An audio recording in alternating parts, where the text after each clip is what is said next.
Европа директно Габрово при Габровската търговско-промишлена палата и доброволци от доброволчески център ИМКА откриха изложба на тема "Ние помагаме, включи се и ти".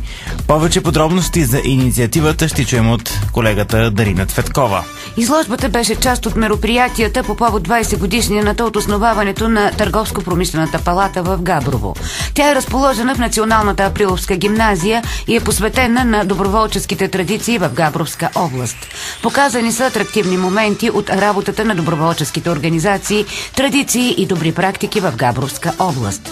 Изложбата е и част от мероприятията, посветени на Европейската година на доброволчеството 2011. Европейската година на доброволчеството е едновременно празник и предизвикателство. Празник на всеотдайността на милиони хора в Европа, които през свободното си време полагат обществено полезен труд, без да получават заплащане за това, в училища, болници, спортни клубове, опазват околната среда, извършват услуги в полза на обществото и помагат на хора в други страни, заяви при откриването на изложбата изпълнителният директор на ИМКА Габрово Антоанета Янкабакова. Усилията и дейността на хилядите доброволчески организации променят неимоверно живота ни по неоценим начин.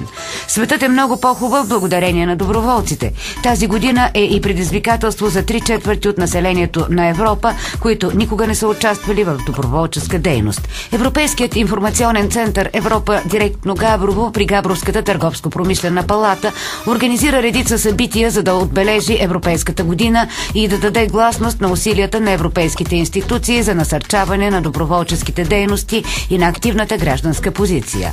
Изложбата "Ние помагаме, включи се и ти" е част от тези събития.